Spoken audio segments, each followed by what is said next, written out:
Yo, what's up guys? So, PJ pa rin 'to. So, dahil sa eagerness natin magkaroon ng sariling PC setup, bumili tayo ng table from Seren Spaces Furniture sa TikTok. So, ngayon i-unbox natin yung table at isa-setup natin. Tara, samahan niyo akong i-setup natin ang table na ito. Yo! Pakita ko lang guys yung mga screw na kasama dito sa table. So halos kumpleto naman yung mga screw. And then may libre siya na screw yata to. Set up muna natin ang table. So ito siya. Sa ilalim. I think yata mauna yata itong ilalim. Ito pala yung parang pagsalagayan ng mga saksakan ata. Mga wire dito sa dalawang butas. Pa-brace muna pala yung unang isa-set up.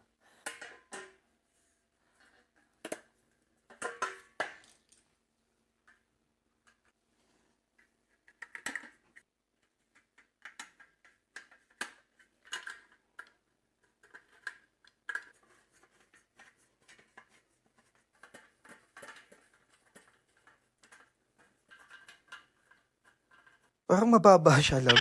Ay, hindi. Tama lang.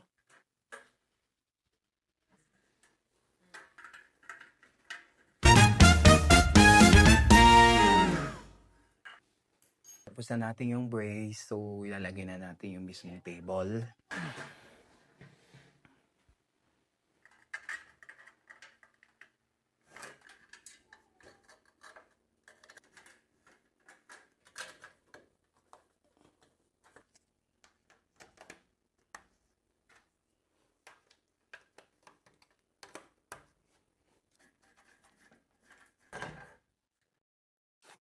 So, buo na yung table natin. Ang hirap niyang i-set up. Para sa akin, nahirapan ako mag-set up. So, ngayon naman, ilalagay natin yung bili ko din sa TikTok shop. Computer mount. So, galing din kay InPlay. Play Gear. Wow! Sa TikTok shop ko din siya nabili. So, isa-set up ko din siya kasama nung monitor tsaka laptop. So, sa ngayon, nasira kasi yung CPU ko. So, ang gagawin ko na ito is laptop tsaka yung monitor. So, kapag nagawa na or pag hindi nagawa, so baka bibili na lang ng CPU. Tara, lalagay muna natin sa pwesto itong table.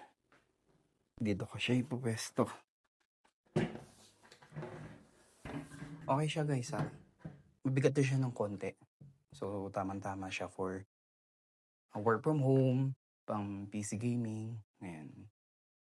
Yan, so ito naman galing kay InPlay Gear sa TikTok shop. So, kasama natin siyang isa-set up kasama ng table. So, i-unboxing muna natin siya. So, medyo mabigat siya guys.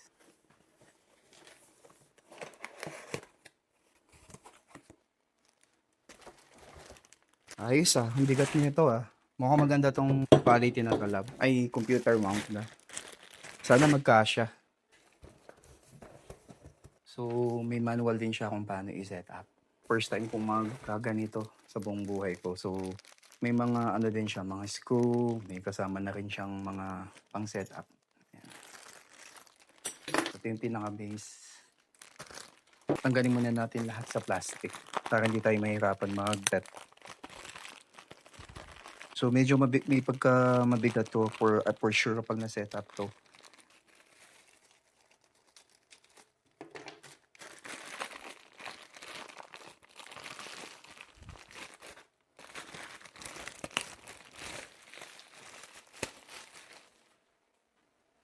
Ito natin yung pang laptop. First, so kailangan muna natin identify yung mga parts. Ito. Kailangan nakaganyan siya.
Yeah,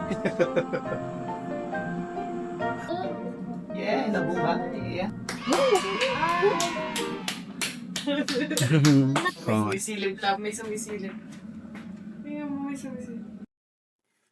so ngayon, ipapakita ko ngayon yung naging outcome ng bago kong computer setup na matagal ko na rin pinag-isipan at pinag-ipunan at inayos para mas maging productive at mas masarap gamitin araw-araw. So ngayon, papakita ko naman yung naging overall look ng ating pag-setup.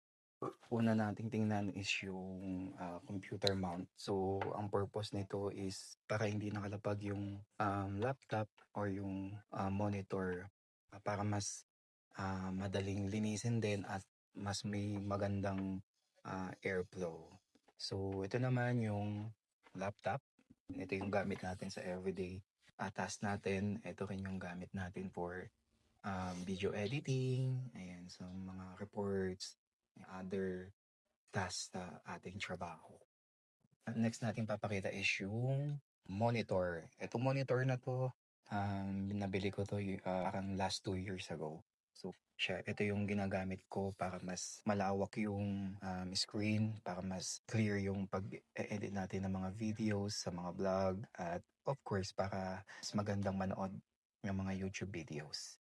And next is yung gaming table. Ayan, so nabili natin to sa TikTok shop kay Seren Spaces Furniture. Maganda siya, malawak. Kung makikita nyo naman dito sa video, kasya yung laptop and monitor. Ayan, so madali lang siyang i-set up. So nagkaroon lang ng konting challenge sa pag-i-screw. And syempre last, yung ating mechanical keyboard. So ito, nabili ko lang to sa SM Baguio. Mas maganda yung pag-type natin, may sound yung pag-press ng mga keys. Ayan. So, sunod naman natin is sana makabili tayo ng gaming chair. So, kung nagustuhan nyo ang setup nito, huwag kalimutang i-like ang video na to, mag-subscribe na rin sa aking YouTube channel, at i-hit ang notification bell para sa mga susunod nating mga vlogs.